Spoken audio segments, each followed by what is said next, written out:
Okay, so in this fifth lecture for Chapter 5, what I want to focus on is, what you could really call it are a series of market failures. By that I mean what happens when the intersection of supply and demand, which gives us normally an equilibrium price and quantity, and everything would seem to be great. Basically, what happens when, if you just left the market alone and you had no government intervention, that you actually might get a result that is not desirable. And we're going to break this down into three different areas. We're going to look at notions of externalities. And externalities involve a concept where the benefits or the costs that individuals have are not going to be the same as the costs or the benefits that society has.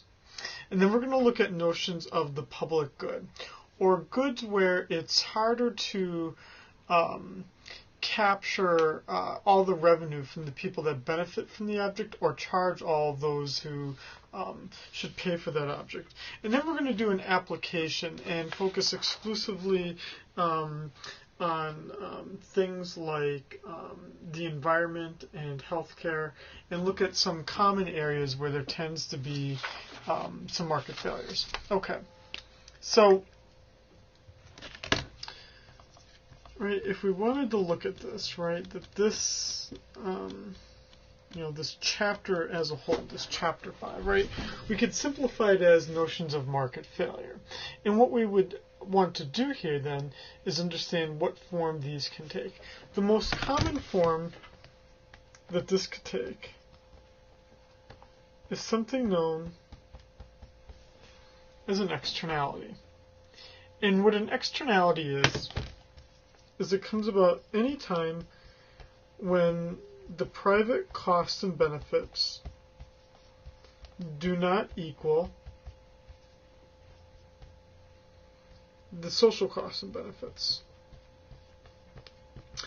And by that I mean that, right, whenever we buy something, consume something, enjoy the use of something, we certainly have some private benefits that we capture for doing something, right? And there's some private costs to doing something.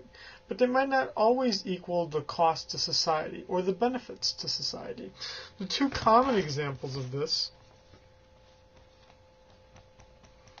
would be the positive externality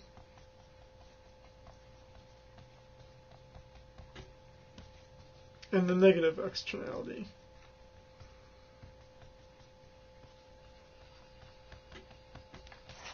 And in the case of these positive externalities and negative externalities, what we're saying that is for the positive, that the social benefits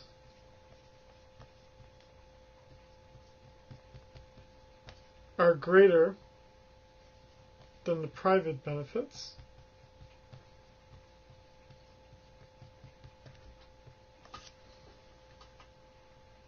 And that for the negative externality, the social costs are greater than the private costs. Now, theoretically speaking, the question then would be, well, what are the common examples of these kinds of events occurring? Well, for the positive externality, a very common example of this kind of event would be something like a immunization, right? In the case of an immunization, it's not to say that there's not a private benefit to it, right? It reduces the likelihood that I would get a disease, right? It might even completely eliminate the fact that it would be possible for me to get a disease, right? Like the flu shot or measles or whatever. But outside of that private benefit I get, there's also a social benefit, right? It's the fact that, right, the entire society is now healthier, right? Just as if I get a like a smoke detector, right? There's a private benefit. I've got less of a likelihood of having a fire in my apartment. But I'm also helping my neighbors, right? Because my apartment is right next to a whole bunch of other apartments. And if mine is on fire, then all of theirs could start on fire, right? So there's a social benefit to that activity. Another example would be something like education, right? There's certainly a private benefit to you to being enrolled in this class and being in college, but there's also a social benefit, right? Is that you're going to pay more taxes, it's less likely you're going to become a crack dealer, right? There's a whole bunch of positive benefits to these kinds of activities. So then the question becomes then one of, what can we do to get an optimum outcome? Because if we do nothing, the story here is going to be that we're not going to get the optimal amount or the right amount of smoke detectors, immunizations, or education. Before I show you that graphically, though, let's talk briefly about the negative externality. In the case of the negative externality, what we're saying is that the social costs are greater than the private costs. So, I had this really bad car. It's true. I had this really, really bad car that would leak a lot of antifreeze, right? And antifreeze is really, really bad for the environment, right? I mean, kills little animals, it hurts fish, stains parking lots, looks really bad, right? And my car would leak a lot of it. Like, it would leak like almost a gallon a week.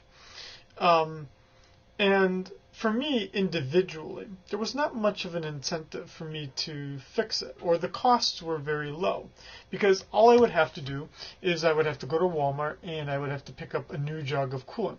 And a jug of coolant was, let's say under $10. Yeah, I mean, there's some expense to it, but the expense to fixing the problem was much more expensive. So it was just cheaper for me just to put a new jug of coolant in the radiator once a week. Now, I was living in Pennsylvania, though, so I was from outside of Philly. And in Pennsylvania, though, what we see is that all cars have to be inspected, not just for emissions and stuff, but also for safety, right? And what they're in this case, what they're trying to do, right, is they're trying to make sure that there are people out there who don't have cars that are really leaking lots of really bad fluids.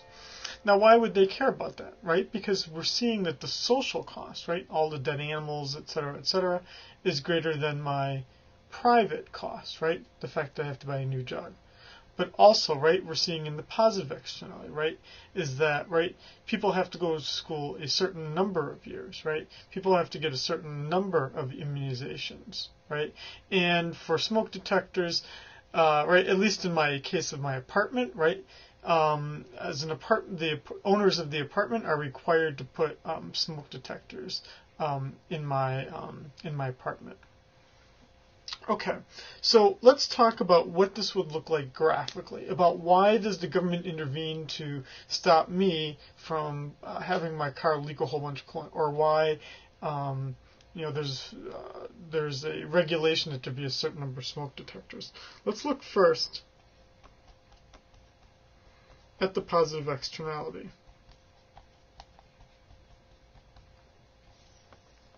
Okay. So we're going to make this for smoke detectors. Okay, so we're going to have a social cost that's equal to the private cost. Right, so we're going to have, in the case of the positive externality, we're going to have something that looks like the supply curve, but it's actually reflecting the social cost, which is going to be equal to the private cost. But when it's a positive externality, what did we say? Is we said that the social benefit is greater than the private benefit. In other words, that the social benefit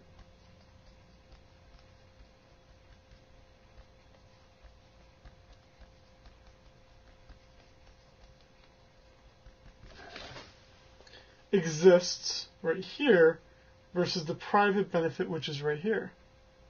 Now look at the consequence of this, right? Is that if the government didn't intervene at all,